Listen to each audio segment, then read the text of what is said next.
Hi, this is Scott with AnkleBiter Woodworks. Welcome back to the shop. Today's project we're going to be creating the Magnetic Graduate, which is a nice 24 karat gold pen where the lid stays on with the help of a magnet. And today we're going to be using a blank from BearTooth Woods, which is a nice maple burl wood mixed with acrylic, and this one's Bronco Sunset. We are going to have to cut this into two pieces so that we can have the cap and the main barrel. And because we are using the acrylic there, we do have a propensity to have the acrylic be a little bit on the translucent side. So just to make sure we don't have the brass tube sticking out too glaringly, we've got it painted with white paint here. And we do use the flat spray paint rather than glossy, just to make sure that the epoxy that we use to put these in has something good to grab onto. So we'll go ahead and be doing it with a 10.5 millimeter and 21/32 drill bit. And to start, we'll be cutting it into two pieces on our new 2 horsepower bandsaw from Grizzly. Matches really well with the lathe that we have here, and was really impressed with it right out of the crate. Didn't have to do any sort of adjustment beyond just the basic assembly. I'll go ahead and get it cut and drilled out, and once I have that all done, I'll go ahead and bring you guys back and we'll start getting them glued in. Yeah, as stated before, I went ahead and painted the brass tubes white so that they don't show up too much coming through the acrylic here in the blank, just in case it does end up being a little on the translucent side. I just used this cheap Rust-Oleum flat white paint for that. You can get that at Lowe's or Home Depot or whatnot.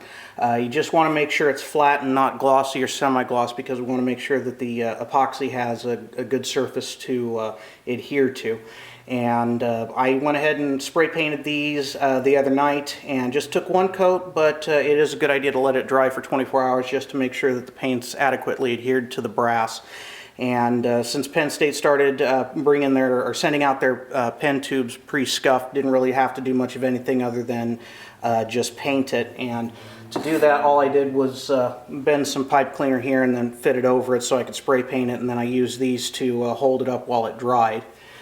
And you'll see here that I've got denatured alcohol with a piece of pipe cleaner in there, and this is going to be used for cleaning the epoxy out of the tube once you slide it in.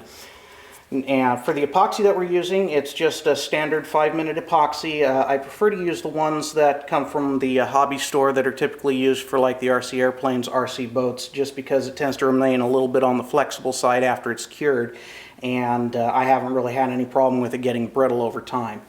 And we just mix it 1:1 and do that in a Dixie cup here. You don't need all that much since we're just doing one pen, but you know, you definitely want a little extra rather than not quite enough. So I usually put a glob in about that big. Hopefully you guys can see that there.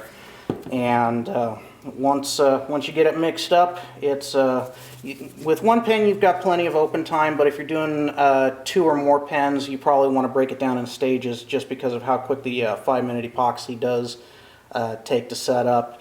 You could use 15-minute, but I'm usually doing just 1 or 2 pens, so the 5-minute works out just fine.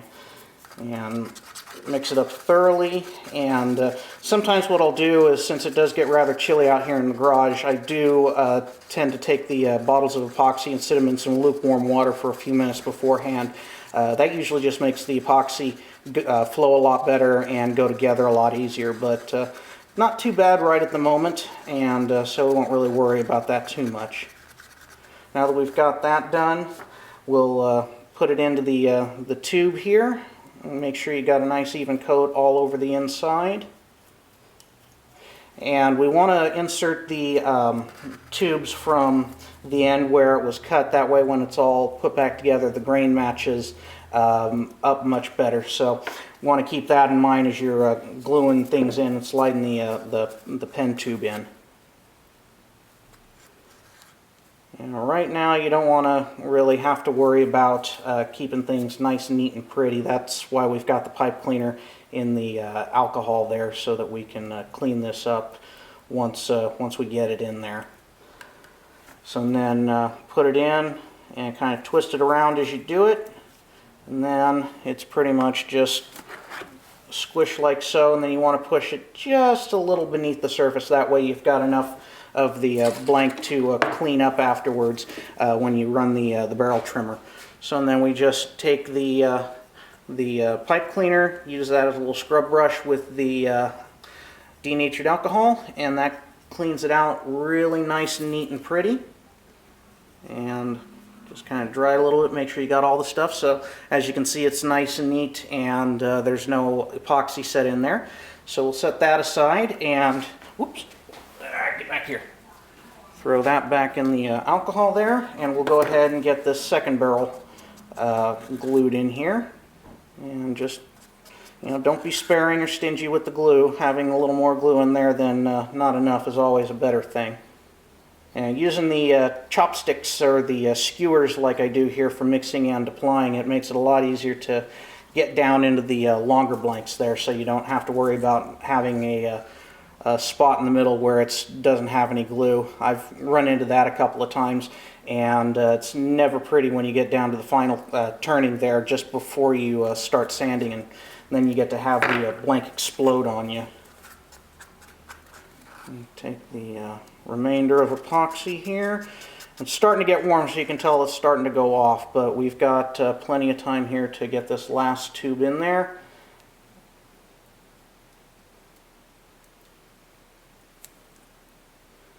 And usually just go about halfway up the barrel there is enough, and then it'll just get smeared in there the rest of the way once you slide it in here.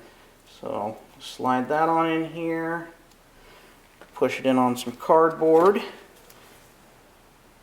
and there's a good picture there of how the epoxy does get inside the blank and the barrel once you slide it in there. But we'll get that out with the pipe cleaner here with some alcohol.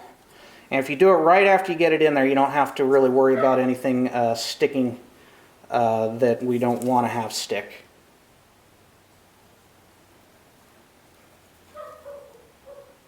Ugh. Need to get a clean pipe cleaner and clean that out here.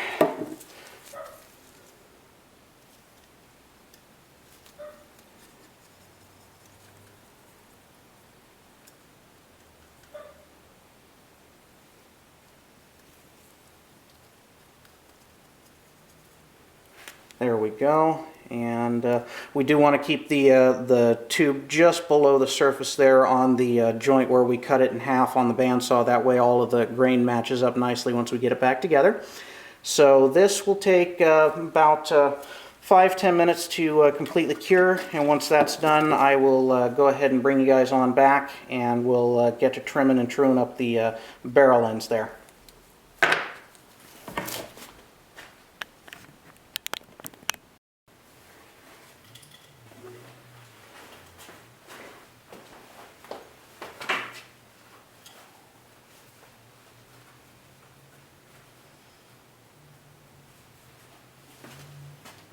One of the nice things about these blanks from BearTooth Woods is that the aluminite resin that's used to make them actually turns and cuts rather nicely. You don't have a lot of the same problems with chip out and being brittle that you find with a lot of the other polyester style resins. And with these blanks, with the tubes being as big as they are, finding a barrel sleeve that'll fit each individual one can definitely get kind of expensive. So at least with this self-centering pen vise here, if you can get it pretty much centered in the middle of the barrel, you'll be good to go.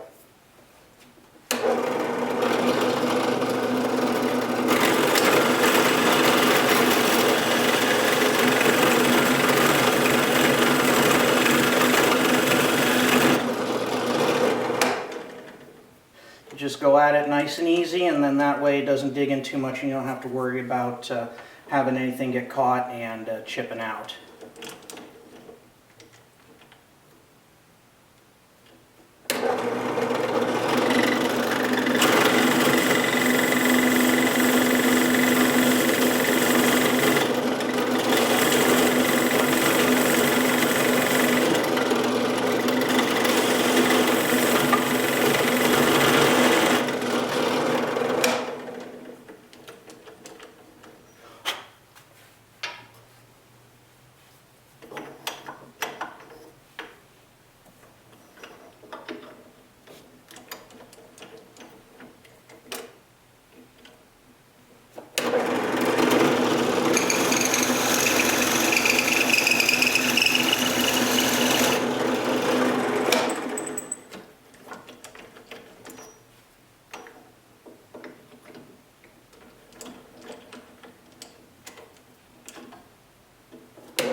things that can can happen every now and then is the tube inside may have just a slight gap between it and the blank itself, and in those instances you can take some medium or thick CA and just put little tiny drops in there to help fill in those, so that when you do turn it, it doesn't rip it away from the very edge of the blank.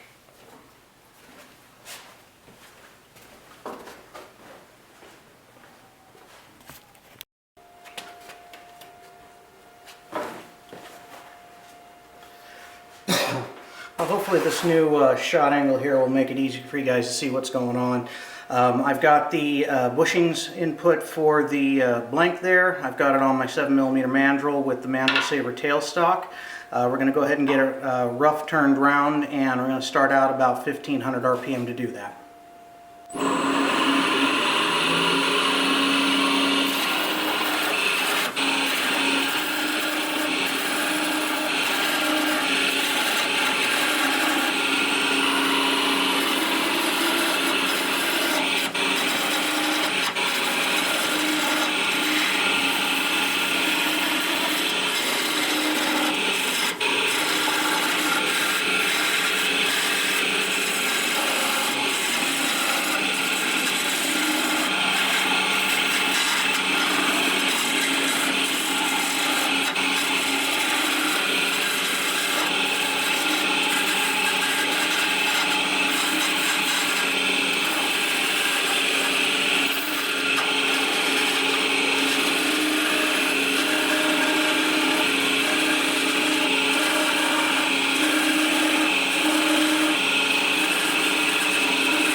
Yeah, just about got that all roughed out. I'm going to change from my square tip carbide cutter to my round tip carbide cutter.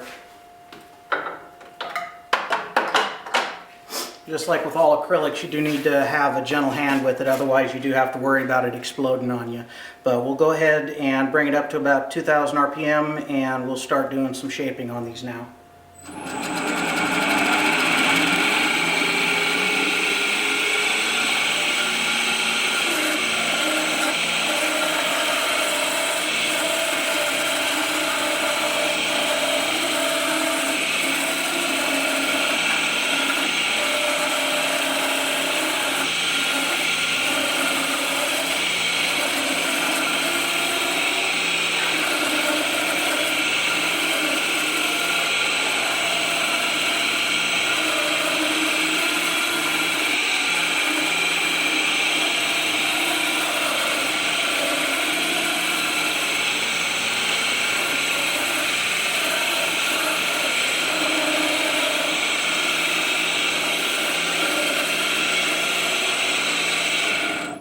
There we go, and that'll sand out really nice.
going to go ahead and pull off the upper barrel here so I can shorten the mandrel up. That way it'll help take care of some of that vibration. A lot of it's just because of how long it is.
Alrighty, so now we'll go ahead and get everything put back on the mandrel here, and we're going to use sanding for the remaining of the final shaping and smoothing out.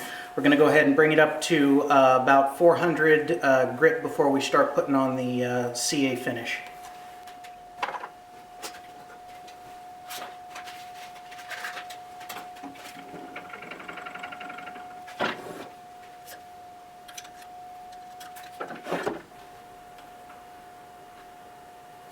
And for doing the sanding on here, we're going to bring it up to about 1100 RPM.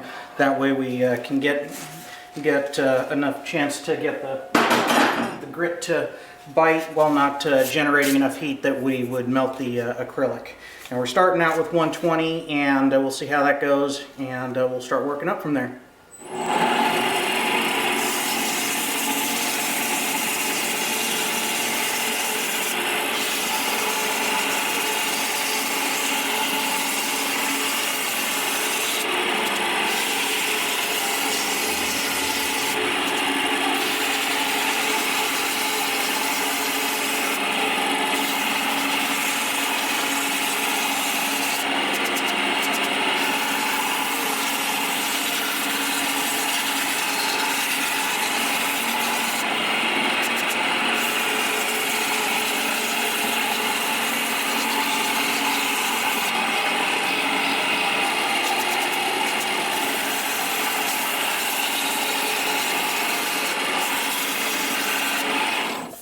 There we go. Now we got it all nice and evened out, so what we'll do now is, before we go up to the next grit, we'll go ahead and sand along the length of it so that we can get out a lot of the scratches.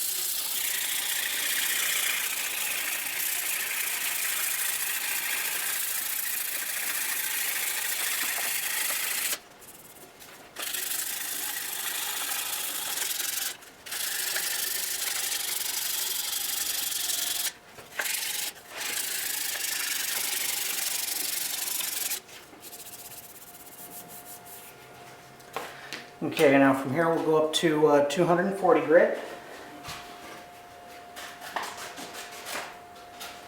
And again, we'll be sanding at about 1100 RPM, but we won't need to worry about putting quite so much pressure and effort into it, because this will get mainly the scratches out, and then once we do that, we'll go ahead and start with some wet sanding with the sanding foam sponges.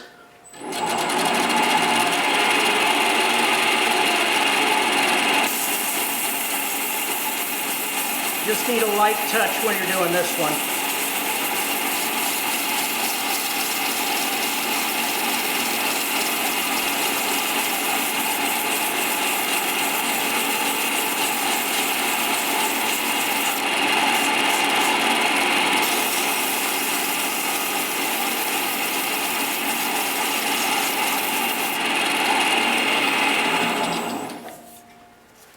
And then again, we'll go across, along the length of it to try to get out a lot of the radial scratches there. And then from here, we'll go up to the wet sanding and the sanding sponges.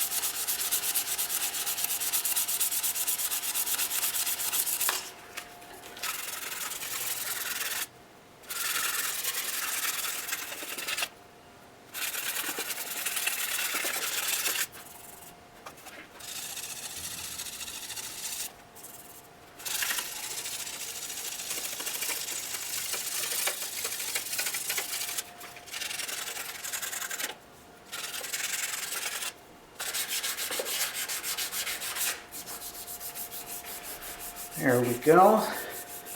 And then from here we'll start with the sanding sponges and work up through 400 grit wet sanding. I'll be back here as soon as I get some water for that, and we'll continue on.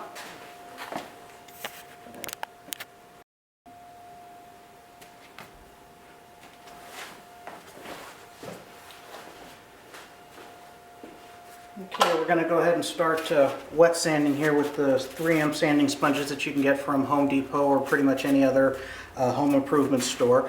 We're going to go back down to 150 to make sure that we get all these scratches out, and then we're going to work up to 320 on the sponges, and then after that I've got a piece of 400 grit wet dry paper that we'll go ahead and go over things with.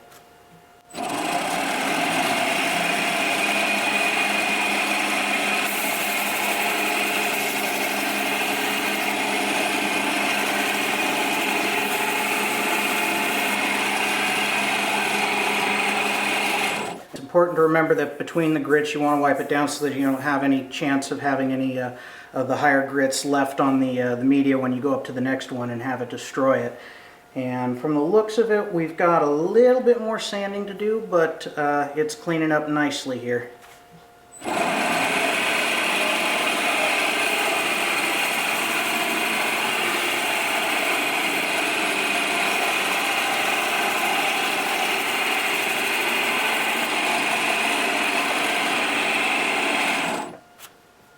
There we go. So now we'll go ahead and move up to 180 and then on up from there.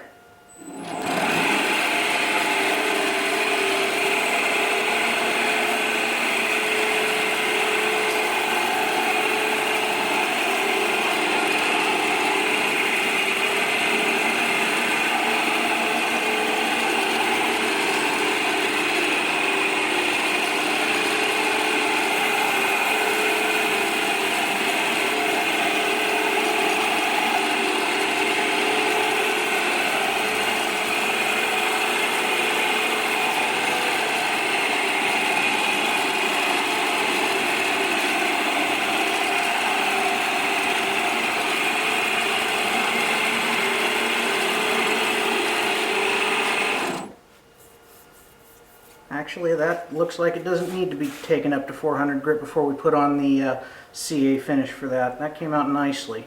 So what I'm going to do is, before I do put on the CA finish, I'm going to give this about 10-15 minutes just to make sure that the moisture that the wood has absorbed from the wet sanding is all dried out. And then once that's done, we'll go ahead and change over to my beater mandrel, and we'll start applying the CA finish. I'll go ahead and bring you back once we get to that point. Alright, well, this has had a good chance to dry out the wood, and got it on the beater mandrel, and it's suspended with the blue painter's tape. For those of you who may not have seen the first pen video that I put out for the Knight's Armor pen, I'm going to go ahead and do a little bit of a refresher as to how I go about doing my CA finishes. This is by no means the right way or the only way, but it is what I found works out the best for me and gives me the best results. What I'll do is, with the wood blanks, and this one's a mix of wood and acrylic, but it won't make any difference that there's acrylic there. I like to put on the first coat of CA with it being the thin CA. That way it'll actually soak into the wood and make sure that it's completely stabilized. Now, to do that, just make sure you're wearing your Nitrolite gloves. I personally prefer to use the blue shop towels that you find at the auto parts store. They seem to last a little longer and don't give a lot of the fuzzies that you can see on a lot of the the paper towels.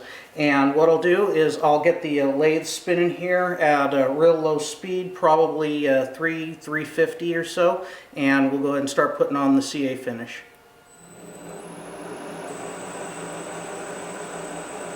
And I got it sitting at about 335. And then what I do is I just put the cloth on the underside, have it just lightly touching, and then just in a smooth, even motion, we'll go ahead and apply the CA to it. Well, you gotta love technology. Just after I put the first coat of CA on here, the battery in the camera died, so hopefully didn't really leave out anything. On the off chance that it did, all I did was put a single coat of the super thin CA over this blank, and that way it gets the wood all stabilized and thoroughly penetrated. And now what we'll do is we'll go ahead and start using the thick CA. Sounds like the shop dog and the shop foreman are getting a little bit friendly out here. See if I can show them. See here. Yeah, that's little Oriana. She's the shop foreman. And the big boy there is Chester. He's the shop dog, and you've already seen him in the intro to our channel there. And shop foreman there, in typical style, most of the time you'll just find her laying around or stealing your sandpaper.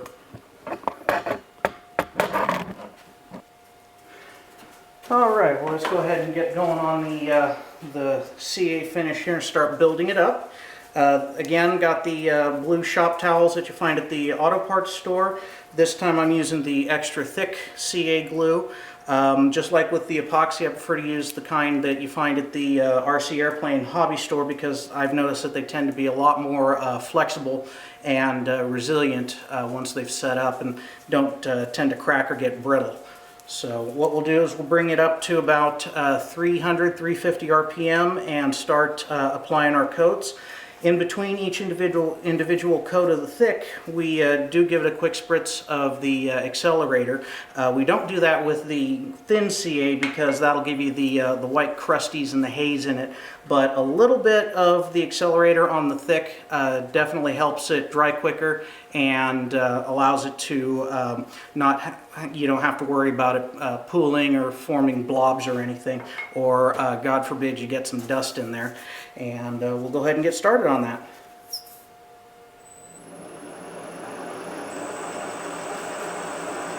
Got it at about 380. Don't want to go too much faster than that because then you have to start worrying about it flinging it off. So what we'll do is we'll just go nice and easy across, get a nice even coating.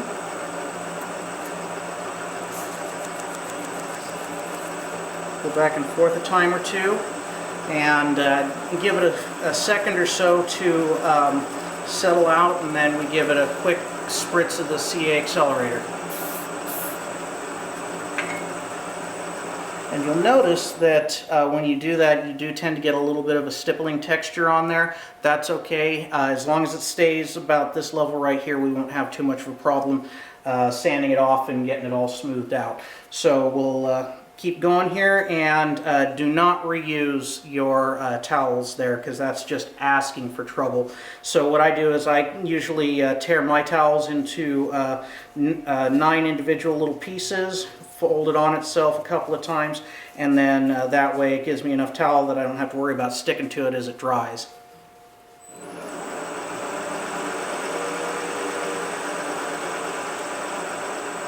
Bring it back down a wee bit. And sometimes what I'll do to help even things out is just put a glob on the cloth itself and then go across it like so. With the thick, you do have the extra open time, so it does let you smooth things out and get it evened out a lot easier than the thin stuff does. You usually get about 10-15 seconds of good open time out of the extra thick before it starts to harden and get too much for you to work with. And you don't want to go too much more than that little bit with the spritzing of the accelerator, otherwise you're going to have to worry about it clouding up and looking really crappy. And once it gets to that point, your only option is to just sand it down and start over.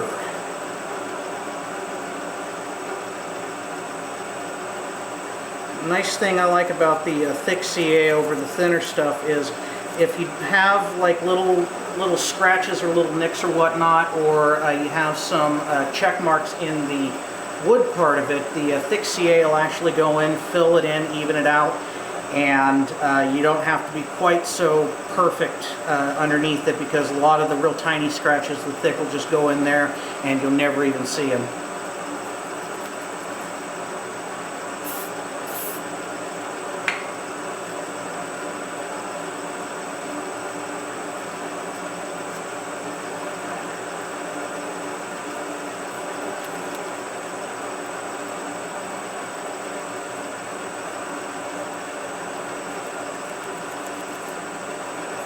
Another one of the reasons I like the thick CA is it doesn't off-gas anywhere near as much as the thin stuff does, so you don't have to worry about quite so bad the chemical smell. I'm going to take a look-see here. Yeah, that's looking nice. We'll go ahead and put on another 3 or 4 coats there, and once that's done, then we'll use the parting tool to cut it out. And I'll go ahead and stop it here, and once I get that part all finished up and we get ready to cut it off, I'll bring you guys back. A little shop trick that I learned through the School of Hard Knocks is when you come to the final coat of the CA, before you put the accelerator on it, let it go ahead and spin on the spinning barrel there for a few. That way it helps even it out and gives it a little bit of a chance to dry. That way when you do hit it with the accelerator to finally get the last little bit of hardening on it, it tends not to get quite so stippled in the surface texture there, which translates into a lot less sanding. So this one's got the last coat of CA on there. We've got about 9 coats of the thick CA, and this is the last time with the spritzing for it. And then what I'll do is I'll let it continue to sit there and spin, cut it down to about half, and I'll go ahead and leave it like this for about 5 or so minutes just to make sure that the CA surface is completely cured before I go and cut it free. I'll go ahead and bring you back when I get to that point.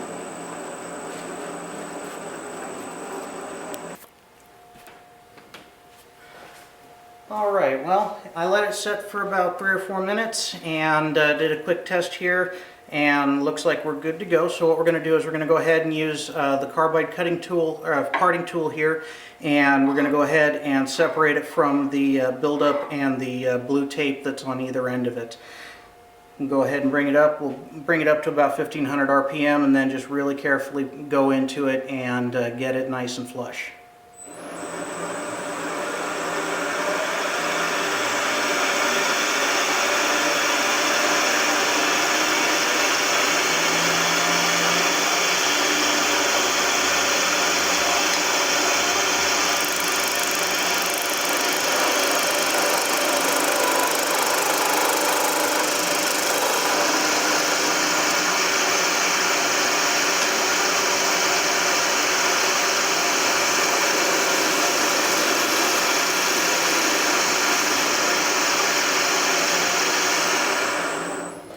Alright, that should be good to go here. We'll go ahead and back the tailstock off here and we'll see if we can get it free. Yep, we're good to go there. Pull that off. And doing it this way, it essentially helps to have a nice clean edge right here without a lot of buildup, so that all I have to do is just a wee bit of finish sanding there just to make sure everything's flush on both ends and get the tiny little remnant of the blue tape on there off, so that it'll be ready for the pen press.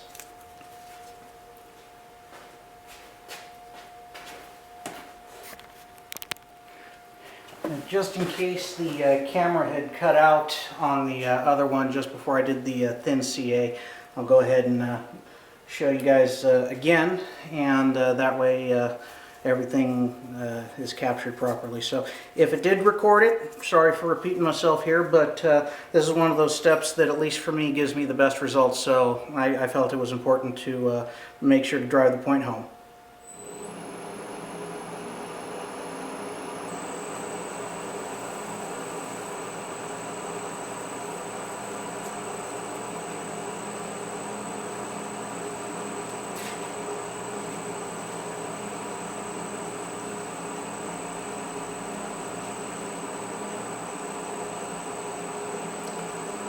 So after the thin step there, we just start going back over again with the thick CA and start building up the coats like we did previously.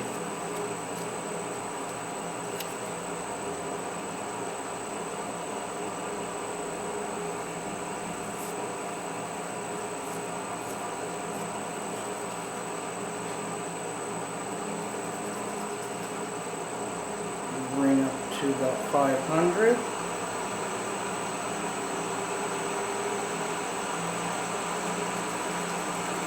And then just a quick spritz of the accelerator.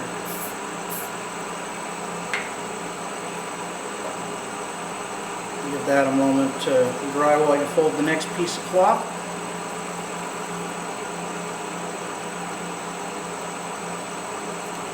And then rub that on there.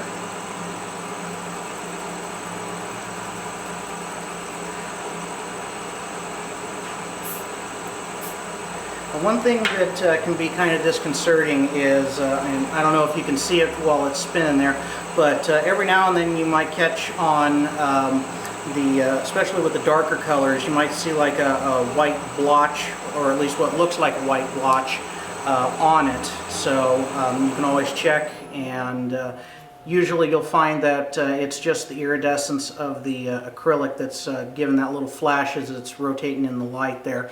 So usually when you do get the cloudiness or whatnot for using too much of the accelerator there, it'll really be obvious. But the little subtle white flecks here and there, most of the time that's just going to be the iridescence in the acrylic.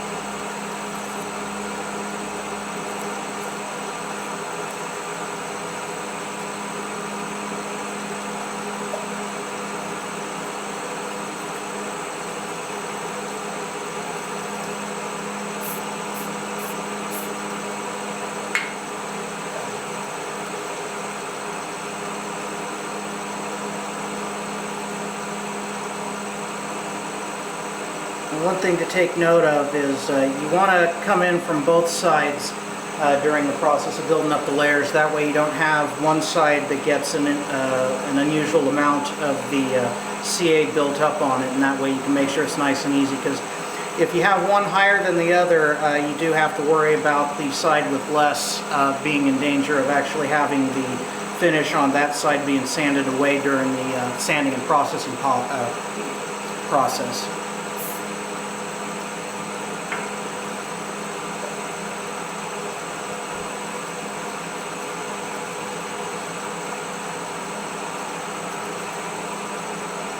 A lot of people have commented on why do I use so many coats of the CA? Isn't it just being a waste? Don't you have to worry about it getting too thick?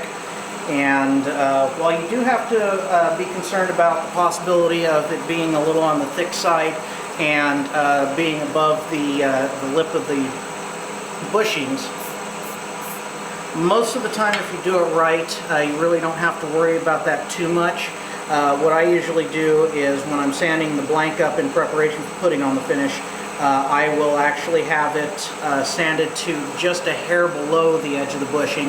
That way it takes into account the thickness of the CA that is applied to it.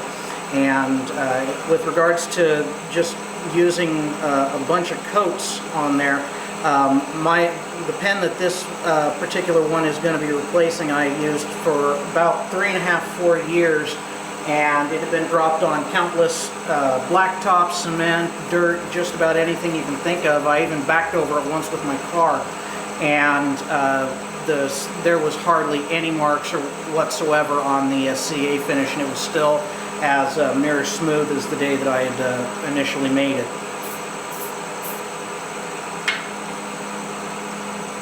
And with as hard as I am on most of my pens and stuff, having something that can hold up that well to that much abuse definitely is a good selling point, which is one of the reasons why I definitely like the aircraft CA, because it does have that little bit of give to it.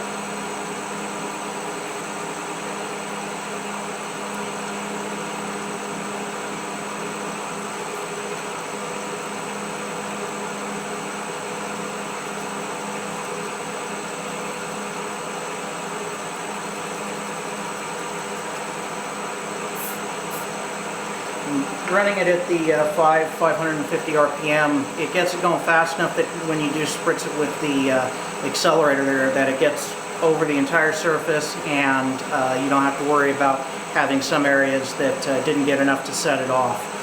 Now, with this being the final coat, what I'll do is, before I hit it with the accelerator, I'll let it spin on the lathe here and cure up on its own for about a minute or two before I hit it with the accelerator. That'll give it a chance to level out and even out, and with it having a little bit of a chance to harden on its own, when I hit it with the accelerator, it won't have that stippled texture to the surface, which makes the sanding and polishing process a lot quicker. So once this finishes up and I get it spritzed with the accelerator, I'll go ahead and cut it off the same method that I used for the lower barrel. And once I get that all done and it back on the mandrel, we'll go ahead and start sanding and polishing it, and I'll bring it back for that part.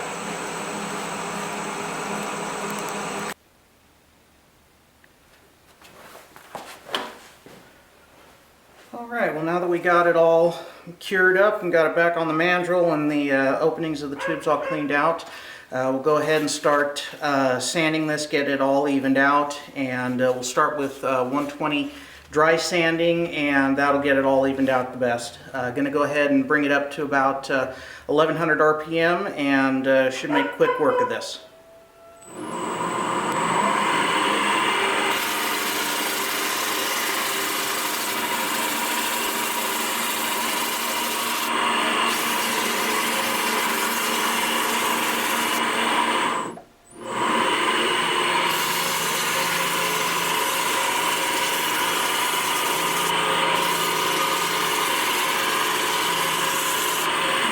You want to stop and check it regularly just to make sure that you don't sand through the coating that's there. And from the looks of it, we've still got a little ways to go on this end, and then we'll start focusing on the cap.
Okay, and one of the nice things about using the dry sanding for this initial smoothing phase is you can tell by how the scratches are whether or not you've got it completely leveled. And we've got just a couple of teeny tiny little spots here that still need a little bit of work, and then we should be ready to go lengthwise and get the radial scratches taken out.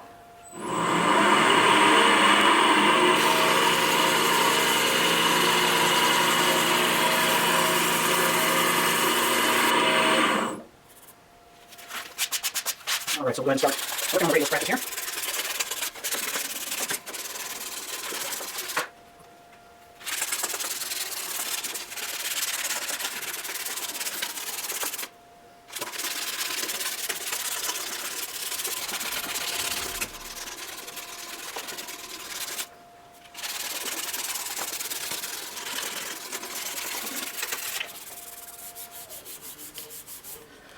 Yeah, almost got it, just a little bit more hand sanding. But before I do any more of that, I need to trim this down a little bit. There we go.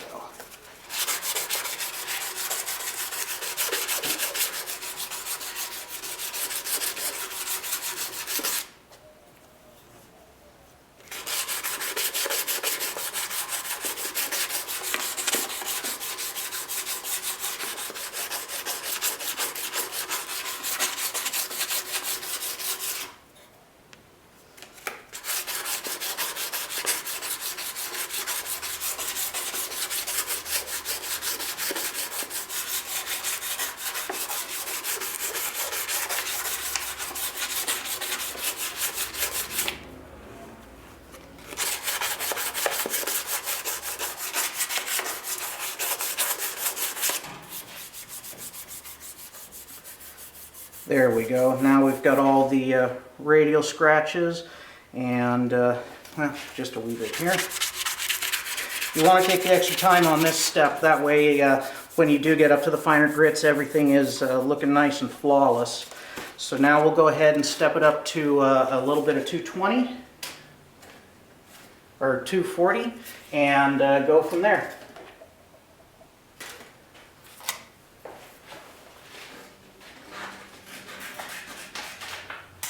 With the 240, you want to use a real light touch, that way it doesn't dig in too much, because all we want to do is just get rid of these scratches here, and then once we do that with the 240, we'll go ahead and move up to the sanding sponges.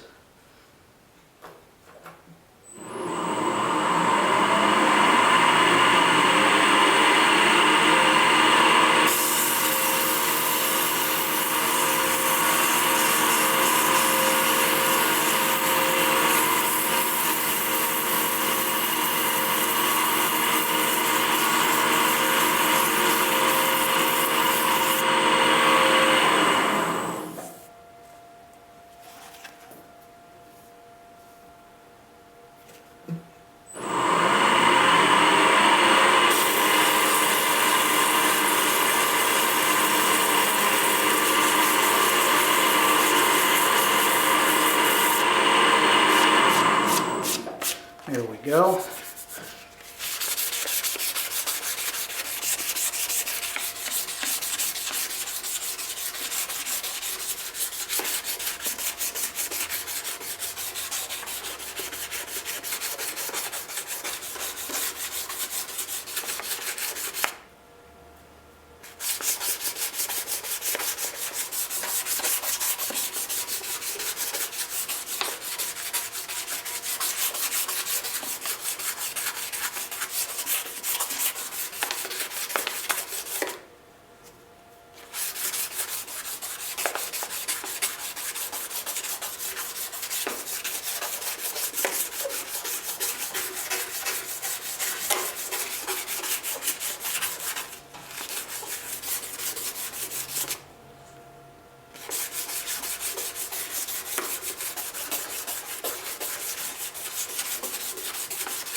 There we go.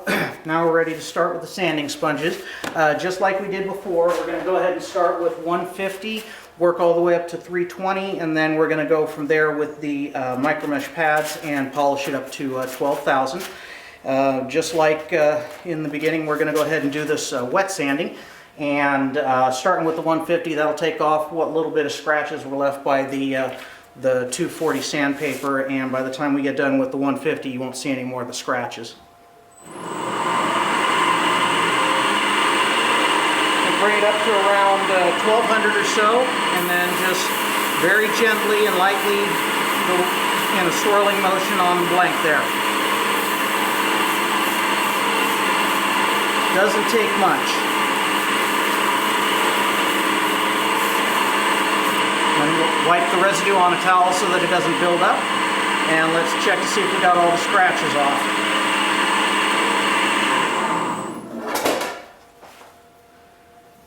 And as you can see, looks like we've got all the scratches off, so that means we're ready to go up to 180 and go up from there.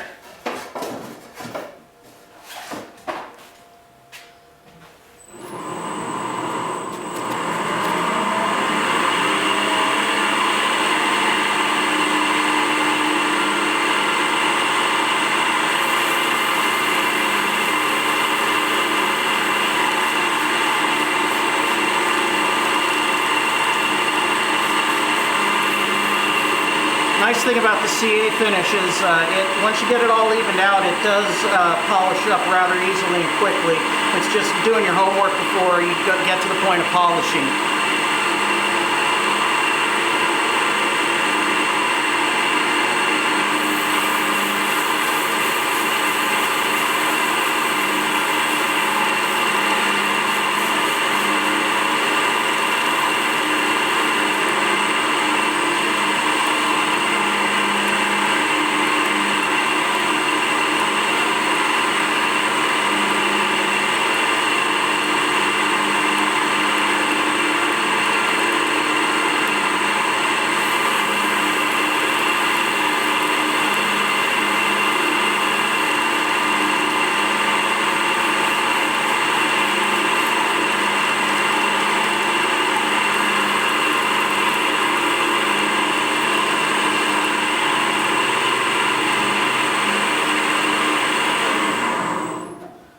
Yeah, there we go. Very nice. Well, my apologies. Didn't realize my memory card was quite so full. So got that all fixed up, and luckily didn't lose too much. So let me go ahead and cover what was lost. These MicroMesh pads that I use for polishing, they start at about 600 and go up to 12,000 grit. You can get them at Peach Tree USA at, I think their site is peachtreeusa.com, or you can go to Amazon and find them there from Peach Tree. These pads right here, they usually last me about a year and a half, 2 years before I got to replace them. They're about 25 bucks a set, and I prefer these over some of the other ones just because of the way they're color coded. I find it a lot easier to keep track of which grit is which, but every now and then I have to go back and look up the order in which they're supposed to go, just because I have a 2-year-old that just loves to get into everything out here in the shop. So we've got this polished up from 180 all the way up to this batch of the pads. I've got the last 4 to go, and that's where the real magic starts to show. And so we'll go ahead and pick up with wet polishing and go through these last 4 pads and get this all finished up.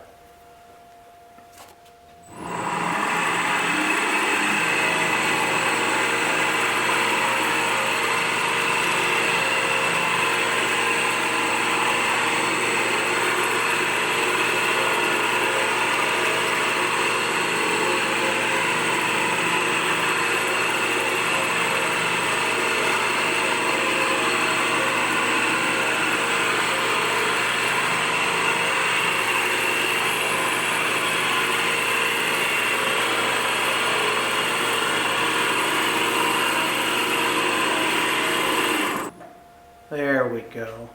Nice and perfect polish. You can see the iridescence in the acrylic there, and looks like there's none of the brass barrel inside showing through, so that painting it was definitely the right way to go with it. So now comes the fun part of taking it off the lathe and getting it all assembled. I'll go ahead and bring you back once I've got it assembled. Alright, well here we go. We've got it all assembled here. Looks really nice with the acrylic and the burl there. The cap on this is posted on either the back end or the tip here with a magnet, so you don't have to worry about threads or anything. And with the nice Schmidt rollerball insert refill, it writes really smooth, almost feels like a fountain pen. So, you know, give it a try. It's the Magnetic Graduate from Penn State Industries.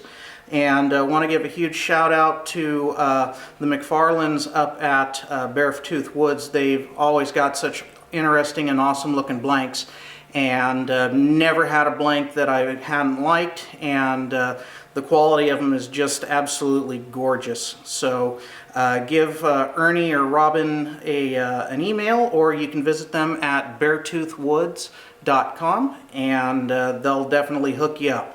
So hope you enjoyed this video, and please don't forget to subscribe. Like us on Facebook at facebook.com/AnkleBiter Woodworks, and visit our website at www.AnkleBiterWoodworks.com. Thanks for watching.